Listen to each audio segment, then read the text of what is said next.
permet de prendre un papier de l'OMS, rien de tel que de les citer,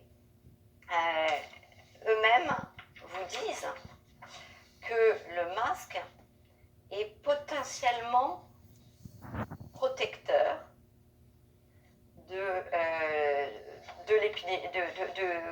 par rapport à l'infection de Covid. Alors, il faudrait que je le retrouve. J'aurais dû le souligner. Bon, je ne vais pas faire perdre le temps de vos auditeurs, mais de toute façon, vous apprendrez plein de choses à télécharger. J'invite vraiment vos auditeurs à télécharger sur le site de l'OMS et en accès libre les conseils sur le port du masque dans le cadre de la Covid-19. Ce qui est intéressant, c'est le fait qu'ils aient eu besoin de 3 publications dans l'année, en l'occurrence. C'est-à-dire qu'il y a eu un premier document qui est sorti en fin janvier 2020, qui faisait à l'époque 2 pages sur les conseils sur le port du masque. Pourquoi 2 pages? Parce qu'effectivement, il n'y avait pas grand-chose à dire, parce que nous n'avons aucune certitude quant au port du masque par le public, par le grand public. Nous avons les seules connaissances que nous avons du masque, et c'est important de le rappeler, c'est dans les études scientifiques que nous avons, c'est dans des enceintes hospitalières, par un professionnel expérimenté au port du masque. Donc, on est là sur 2 pages. En avril, on a déjà une inflation et vous comprenez bien qu'en quelques mois, il n'y avait pas d'autres connaissances finalement sur les conseils sur le port du masque dans le cadre de la Covid-19. Et là, on tombe à 5 pages. Et en juin 2020, on tombe à 16 pages pour expliquer un tas de choses qui se contredisent à longueur de page. Qui se contredit et qui, au passage, mettent en porte-à-faux des comportements de nos personnels politiques éminents qui gouvernent la France sur notamment, par exemple, le port d'un masque en tissu. Pourquoi le port du masque en tissu? Eh bien parce que la seule évaluation des masques en tissu qui est eue dans différents hôpitaux, il y a une étude qui est rapportée et qui est citée par l'OMS que je connaissais, qui montre que vous allez être davantage exposé au risque de contracter une infection de type grippal que par rapport à ceux qui portent un masque médical. Ça, c'est encore une fois dans un contexte hospitalier. Mais c'est quand même très important parce qu'effectivement, l'OMS met en garde en disant sur la liste des informations limitées dont on dispose, le port d'un masque en tissu au lieu d'un masque médical pour la protection des soignants n'est pas jugé approprié. Là, vous continuez la lecture, déjà un petit peu interpellé en disant c'est amusant parce que quand même notre président de la République est apparu avec un masque en tissu avec lequel il a d'ailleurs failli s'étouffer. Alors, je n'ai pas dit qu'il avait eu une infection. Le 5e point des effets bénéfiques et des avantages potentiels pour le grand public, c'est notamment le fait d'encourager les gens à fabriquer leur propre masque en tissu comme un moyen d'initiative personnelle et d'intégration communautaire. Là, on est loin de votre question initiale. J'ai bien entendu votre question, quelle est l'efficacité sur l'infection?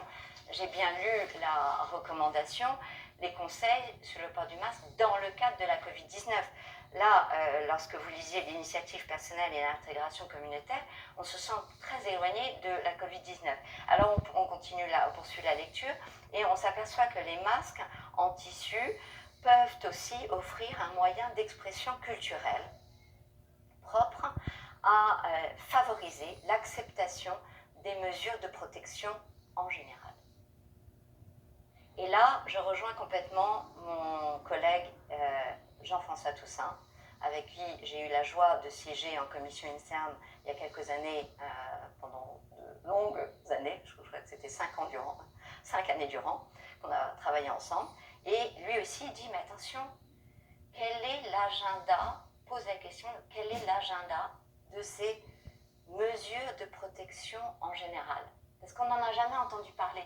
Il est peut-être important qu'on nous dise un petit peu à l'avance s'il y avait des mesures de protection en général, il serait important de communiquer dessus. Donc vous voyez, ça c'est typiquement le genre de formulation qui est très inquiétant, outre le fait qu'on encourage donc les gens à porter des masques dont l'OMS sait que sur du personnel hospitalier, elles augmentent le risque d'infection de type grippal.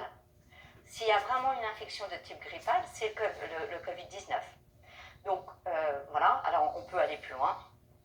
Enfin, sur le problème, d'autres problèmes, qui est que effectivement la réutilisation sans risque des masques en tissu permet de réduire les coûts et le gaspillage. Il ne vous a pas échappé, on en a discuté juste avant d'arriver, on se plaignait l'un et l'autre du coût exorbitant que représente la boîte de masques jetables. Donc si elle est souhaitable, elle est juste inabordable pour beaucoup de citoyens, parce que si on l'utilise de façon raisonnable, ça veut dire au minimum de 3 masques par jour. C'est bien loin de ce que les pauvres écoliers utilisent. Et là, à nouveau, on sait que ça pose des tas de problèmes. Ça pose quel problème? Ça pose le problème de la pollution. C'est du plastique, c'est finalement 3 couches de plastique, et ces masques. Moi, j'ai toujours la question au moment de les jeter. La seule poubelle dans laquelle j'aimerais les jeter, c'est la poubelle de risque biologique. À la maison, j'en ai pas. Je crois que personne n'en a, et je crois que ça n'a pas été prévu. Or, quand vous voyez les cochonneries qu'on peut récupérer, vos propres cochonneries, vos propres microbes qu'on récupère sur un masque, il est important de le gérer, et d'ailleurs l'OMS en parle aussi, en gestion de risque de déchets biologiques. C'est comme ça qu'ils sont gérés à l'hôpital. Logiquement, vous allez le mettre dans la poubelle jaune, donc avec un recyclage du plastique qui va avec. Mais n'empêche que je croyais que les sacs biodégradables étaient, et la limitation de l'usage des sacs était justement pour nous permettre de diminuer cette pollution effroyable qu'on voit quand même dans les océans. Si j'ai choisi de venir m'exprimer sur Planète 360, vous le savez, c'est que j'ai été touchée par le nom de votre chaîne. Et là, vous apercevez qu'on est en train de nous dire finalement aux gens, bon bah puisque le masque en tissu, à part l'expression culturelle, il y a un risque au niveau de l'infection. Donc à ce moment-là, bon, on va aller sur du masque jetable, et le masque jetable, ça pose quand même un problème de pollution. Alors vous me direz, oui, mais entre la pollution et le risque infectieux, bon bah alors allons-y sur le risque infectieux. Qui est-ce qui finalement est mort, quand je vous ai parlé des décès, qui est-ce qui est mort du Covid? En grande majorité, ce sont les personnes âgées de plus de 80 ans. C'est ça. Et même, on a même eu des chiffres d'âge médian, 84 ans. Quelle est l'espérance de vie des Français? Exactement. Donc en fait, on est en train de faire jeter du plastique dans les océans, parce que ça se retrouvera dans les océans. Parce qu'il n'y a pas que la France, il y a tous les pays du monde qui portent des masques.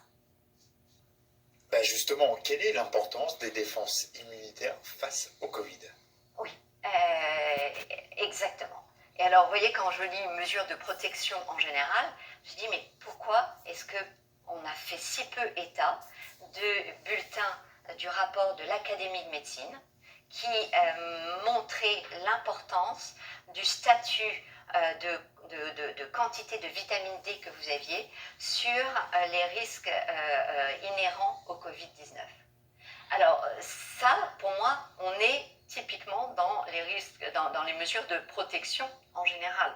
C'est-à-dire que la vitamine D, vous êtes capable d'augmenter votre quantité de vitamine D. Or, comme vous savez que, alors, autant le masque finalement, c'est pas moi qui le dis, c'est l'OMS.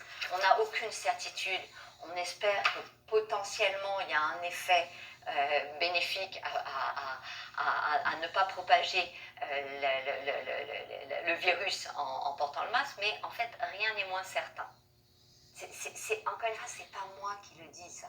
C'est l'absence de données colligées sur une population générale, c'est-à-dire qu'on n'a pas l'habitude que des gens bien portants portent le masque. Ces mesures de prévention qui vont, pour moi, permettre d'augmenter votre système immunitaire dans sa défense de quelque infection que ce soit, sont des mesures sur lesquelles il faut parler de façon très importante parce que c'est saisonnier. Parce qu'on on va arriver à l'automne, et que les gens n'ont pas eu un été très pacifiant et calmant. En tout cas, tous ceux que j'ai rencontrés en France, y compris dans les montagnes, parce que moi j'ai beaucoup marché dans les montagnes, j'avais pas l'impression que les gens étaient comme d'habitude. Donc non, je pense qu'on n'en fait pas assez. Je pense que c'est encore une fois un silence assourdissant. Ça fait partie des questions que je veux poser. Pourquoi est-ce qu'on ne parle, plutôt que nous parler, ces médias nous parlent tout le temps du Covid, pourquoi est-ce qu'on ne parlerait pas plutôt de comment est-ce qu'on gère nos déchets de plastique typiquement, parce que vous voyez, on a généré beaucoup. Comment on fait? Est-ce que finalement on est sûr qu'il y a une efficacité de ce masque? Parce qu'à ce moment-là, il vaut mieux arrêter de porter le masque dans certaines conditions, dans certaines instances. Donc, reposons les questions plutôt que de faire une espèce de surenchère. Actuellement, c'est une surenchère, c'est une inflation. Et à côté de ça, on a des mesures qui sont, alors là, pour le coup, contre ce que l'OMS dit, éviter les attroupements et les espaces encombrés. Et ça, quand vous voyez les queues effroyables devant chaque laboratoire, enfin devant beaucoup de laboratoires d'analyse pour les tests génétiques qu'il y a eu à Marseille, qui sont des réunions particulières, parce que ce sont des réunions où on sait que parmi eux, il y a des gens qui finalement se font tester parce qu'ils se sentent un petit peu fatigués, malades ou autres. Donc finalement, on génère sans aucune mesure. Je ne vois, à la limite, dans la rue, il y a des pâtés de maison entiers. Il faudrait à ce moment-là mettre du gel hydroalcoolique ou des choses comme ça, parce que ces gens-là créent une surcharge d'un risque infectieux qui se propage des uns aux autres. Finalement, l'infection. On est en train de dire que les gouttelettes propagent l'infection. Or, au moment où ces gens rentrent dans le laboratoire, qu'est-ce qu'on fait avec eux? On leur dit d'enlever leur masque, d'accord? Et là, on leur enfile un coton bien profondément jusqu'à une petite substance, jusqu'à une petite structure qu'on appelle la plaque cribriforme. Pourquoi je vous dis cela? Parce que là, à nouveau, c'est une question que j'ai. Je croyais que les gouttelettes que nous avions étaient porteuses du virus et que donc, en PCR, en génétique, les tests que nous faisions jusqu'à présent étaient en général des tests salivaires, et si jamais on avait besoin des cellules, on gratouillait dans la bouche ou un petit peu plus profond dans la gorge. Pourquoi est-ce qu'on va sur cette plaque cribriforme? C'est une question que je pose, et la littérature scientifique ne me permet pas non plus de réponses à cette question. La littérature sur la plaque cribriforme montre que c'est une structure qui est étudiée comme étant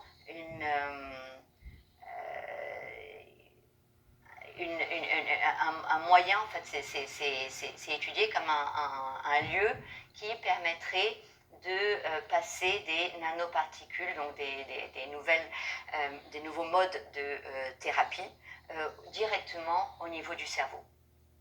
On aurait pu éviter des morts, je pose la question car le professeur